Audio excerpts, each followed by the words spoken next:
নমস্কার বন্ধুরা, জোসনা কুকিং ব্লগে আপনাদের সকলকে স্বাগত। তো আজকে আমি রান্না করতে কি কি নিয়েছি, চলুন কি কি রান্না করে দেখাবো আপনাদেরকে। আমাদের এইটুকুনি ঘরে, এইখানেই ভিডিও চালু করা, এইখানেই রান্না, এইখানেই খাওয়া, এইখানেই সব কিছু।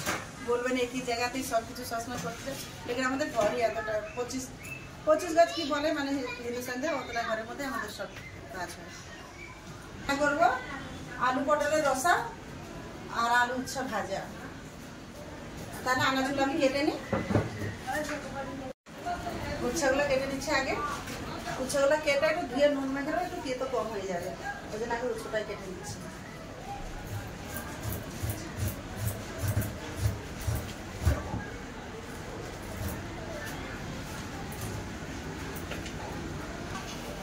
উচ্ছা কেটে লবণ মিশিয়ে দিয়েছি। এবারে পটলটা কেটে নেব। পটলের সাথে পটল নেব।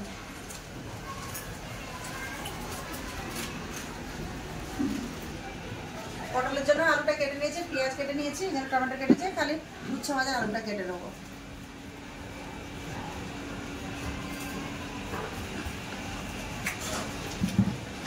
টমেটো একটু কমই দিয়েছি।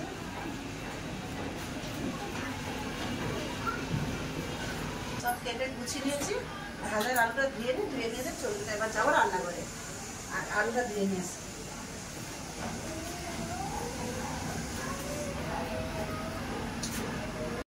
আলুটা আমার ধোয়া হয়ে গেছে, এবার রান্না করতে শুরু করতে যাবো।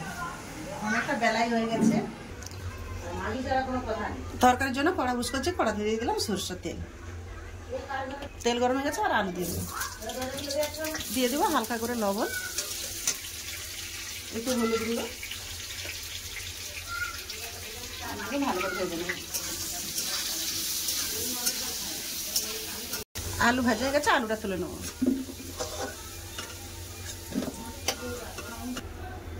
দিয়ে দেবো পটল।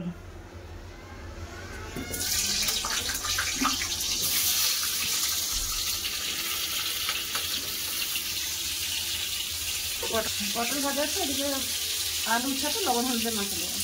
লবণ কম কম দিতে হবে, লবণ ছিল ওর সাথে, হলুদ গুঁড়ো।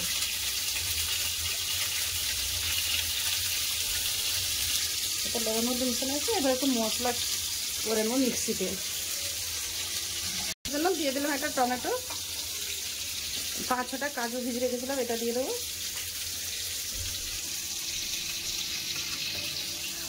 দিয়ে দেবো পোস্ত দিয়ে দিলাম। পোস্ত পটলও খুব সুন্দর লাল করে ভেজে নিয়েছি। এবার পটল তুলে নেব।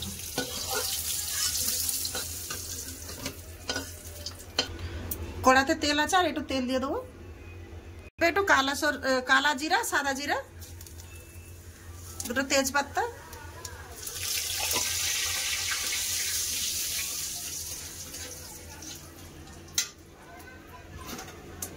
কুচানো পেঁয়াজ,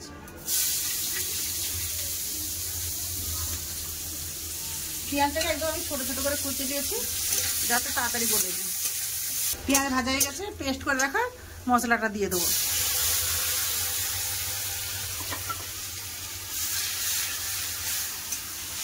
এর সাথে সাথে আমি গুঁড়ো মশলা দিয়ে দেবো। হলুদ গুঁড়ো, লঙ্কা গুঁড়ো,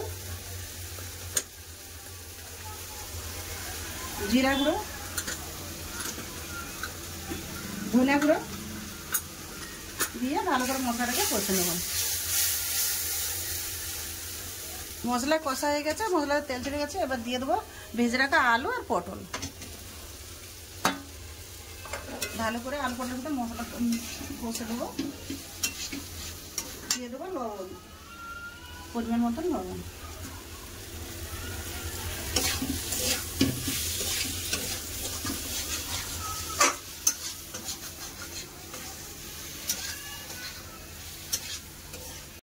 ভালো করে কষে নিয়েছি, এবার জল দিয়ে দেবো। ও পাশে ভাত বসে দিলাম, ভাতটাও ফুটতেছে। তো পটলের রসা করবো, বেশি ঝোল দেবো না, আলু পটল সিদ্ধর মাপে জল দিয়েছি, বেশি ঝোল লাগবে না।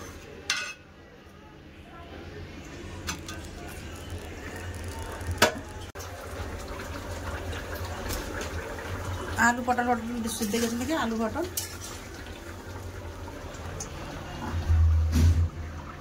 পটল সব সিদ্ধ হয়ে গেছে।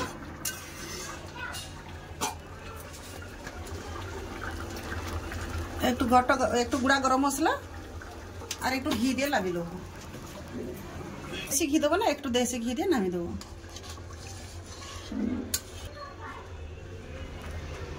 পটলের রসা কিরম হয়েছে দেখুন, কিরম লাগতেছে। আলু উচ্ছা ভাজার জন্য কড়া উস্কো দিয়েছে, দিয়ে দেবো সরষের তেল। গরম হয়ে গেছে, দিয়ে দেবো আলু উচ্ছা।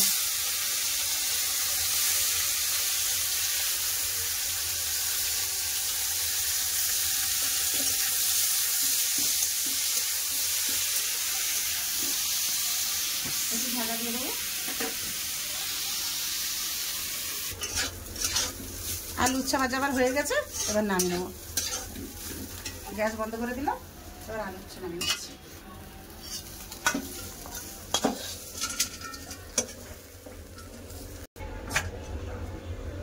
বন্ধুরা দেখা হচ্ছে খাবার জায়গায়। বন্ধুরা বিনা মেঘে বৃষ্টি, দেখো রোদ বেড়াচ্ছে সাইডে, দেখো বৃষ্টি হচ্ছে, দেখো মানে খেতে বুঝবো দেখি না বৃষ্টি হচ্ছে, এসে মানে বন্ধু বান্ধব একটু দেখে দিই কেন রোদ উঠছে, দেখো আর কিরম বৃষ্টি হচ্ছে, দেখো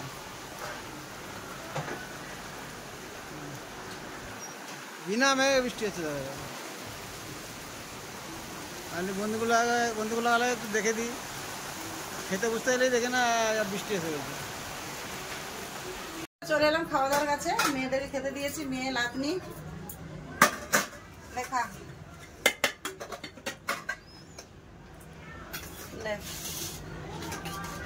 পটল রসা খেয়ে দেখতে হয়েছে।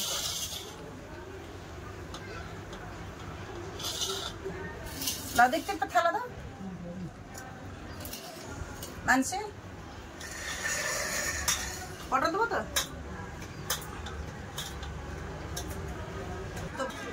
লখাও।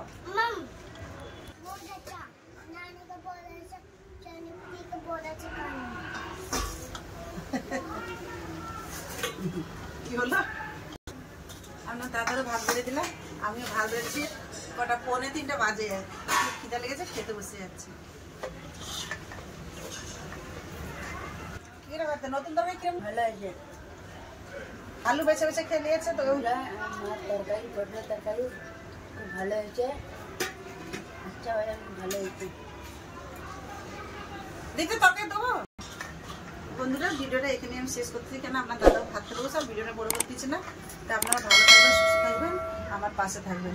ভিডিওটা যদি ভালো লাগে লাইক কমেন্ট সাবস্ক্রাইব করবে, ভিডিওকে শেয়ার করতেও ভুলবেন না। নমস্কার।